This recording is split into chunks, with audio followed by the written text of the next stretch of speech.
Assalamualaikum warahmatullahi wabarakatuh. Perkenalkan, nama saya Priyani Brutarigan dengan NIM C0E021023 dari Program Studi Keuangan Daerah. Di sini saya akan mempresentasikan materi tentang pelunasan pajak dalam tahun berjalan. Baik, pelunasan pajak dalam tahun berjalan merupakan angsuran pembayaran pajak yang nantinya boleh diperhitungkan dengan cara mengkreditkan terhadap pajak penghasilan atau PPh yang terutang untuk tahun pajak yang bersangkutan, kecuali untuk penghasilan yang pengenaan pajaknya bersifat final. Aturan mengenai kredit pajak diatur dalam Pasal 28 Undang-Undang Nomor 7 Tahun 1983 tentang pajak penghasilan, sebagaimana telah beberapa kali diubah terakhir kali dengan Undang-Undang Nomor 36 Tahun 2008 atau UU PPh. Hasil perhitungan bila terdapat kurang bayar untuk orang pribadi yang harus dilunasi paling lambat 31 Maret tahun takwim berikutnya, dan SPT PPh harus disampaikan kepada kantor pelayanan pajak selambat-lambatnya 31 Maret tahun takwim berikutnya. Perhitungan bila terdapat kurang bayar untuk badan harus dilunasi paling lambat 30 April tahun takwim berikutnya, dan SPT PPh harus disampaikan kepada kantor pelayanan pajak selambat-lambatnya 30 April tahun takwim berikutnya.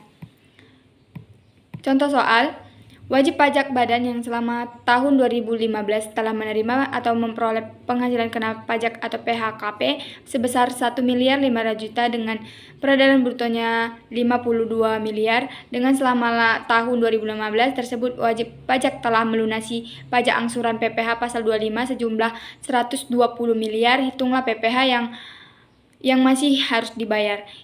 Jawabannya 25% dikali 1,5 1.500.000.000 hasilnya 375 juta.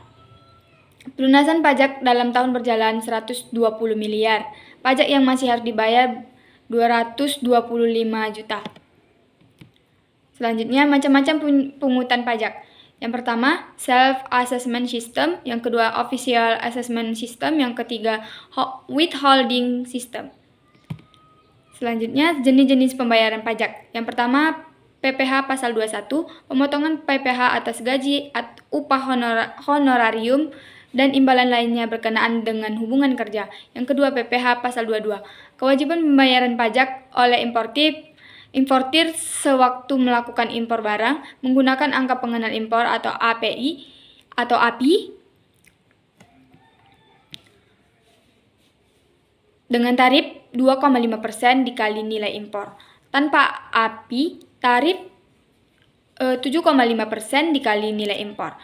Pemotongan oleh bendaharawan termasuk bendaharawan pemerintah daerah atas pembayaran kepada rekan, atau dengan kata lain, pembelian yang dibiayai oleh APBN atau APBD, tarif 1,5% dikali harga pembelian. Harga pemotongan pajak penghasilan oleh Pertamina, Bulog, industri rokok, industri baja, dan industri tepung terigu, dengan kata lain, penjualan atas hasil produksi, tarif persenan dikali tarif pajak dikali DPP PPN.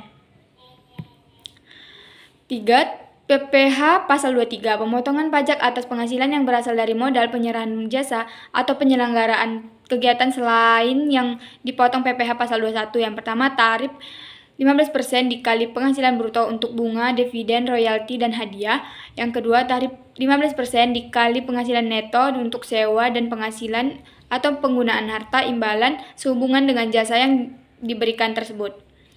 Selanjutnya, jenis-jenis pembayaran pajak. Pasal PPh pasal 24, pembayaran pajak atas penghasilan di luar negeri atas penghasilan yang diterima atau diperoleh atas usaha di luar negeri yang dapat dikreditkan atau dikurangkan terhadap pajak yang terhutang di dalam negeri atau menghindari pajak berganda. PPh pasal 25 mengatur tentang pembayaran bulanan yang harus dilakukan sendiri oleh wajib pajak dalam tahun berjalan.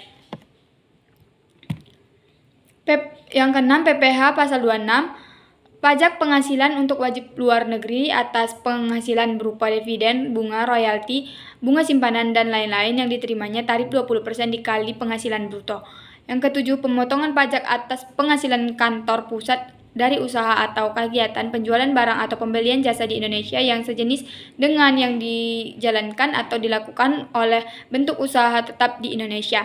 Yang ke-8, pemotongan pajak atas penghasilan yang diterima atau diperoleh kantor pusat sepanjang terhadap hubungan efektif antara bentuk usaha tetap dengan harta atau kegiatan yang memberikan penghasilan yang dimaksud. Baiklah, demikian hasil presentasi saya. Apabila ada kata-kata saya yang kurang berkenan di hati, mohon dimaafkan. Terima kasih. Wassalamualaikum warahmatullahi wabarakatuh.